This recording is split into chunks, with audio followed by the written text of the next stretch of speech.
സുതാര്യമായ ഇന്നത്തെ ഈ വർത്തമാന കാലഘട്ടത്തിൽ എങ്ങനെയാണ് രാഷ്ട്രീയ പാർട്ടികൾ സമൂഹത്തിൽ പ്രവർത്തിക്കേണ്ടത്, എങ്ങനെയാണ് പൊതുസമൂഹത്തിൽ ജനങ്ങളുമായിട്ട് സംവദിക്കേണ്ടത്, പ്രക്ഷോഭം നടത്തേണ്ടത്, സമരം നടത്തേണ്ടത് എന്നെല്ലാം വളരെ മനോഹരമായി കാണിച്ചു തന്നിരിക്കുന്നു all Kerala lower primary school teachers rank holders association.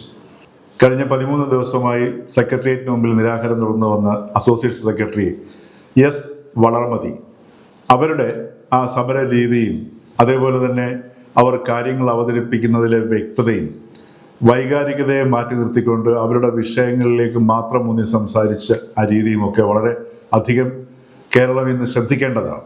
എന്തുകൊണ്ടാണ് വ്യവസ്ഥാപിത രാഷ്ട്രീയ പാർട്ടികൾക്ക് ജനങ്ങളുടെ അംഗീകാരം കിട്ടാത്തതും?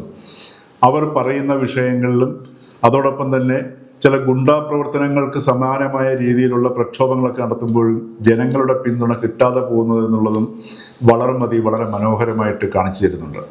അവർ എങ്ങനെയാണ് സർക്കാരുമായിട്ട് സംഭാഷണത്തിന് പോയത്, അതേപോലെ തന്നെ ഒരു ജനായത്ത സംവിധാനത്തിന് യോജിച്ച രീതിയിൽ ചർച്ചകളിലൂടെ വിഷയങ്ങൾക്ക് പരിഹാരം കാണുന്നതിലേക്ക് സഹായകമായ രീതിയിൽ നിലപാടുകൾ സ്വീകരിക്കുന്നു.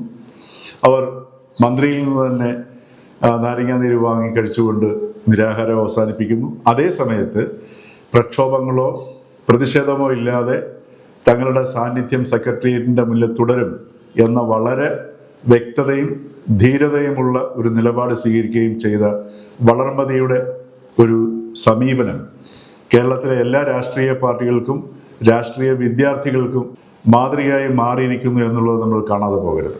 വളർമതി രാഷ്ട്രീയ പ്രവർത്തകയോ ആക്ടിവിസ്റ്റോ ഒന്നും തന്നെയല്ല. അവരുടെ ശബ്ദത്തിന് ഇത്രയും ആധികാരികതയും ഇത്രയും വ്യക്തതയും വരാൻ കാരണം അവരേർപ്പെട്ട വിഷയത്തിലെ ആത്മാർത്ഥത കൊണ്ടും വ്യക്തത കൊണ്ടുമാണ്. ഇതാണ് ഇന്ന് മുഖ്യധാര രാഷ്ട്രീയ പാർട്ടികൾക്കും നേതാക്കൾക്കും നഷ്ടമായിരിക്കുന്നത്.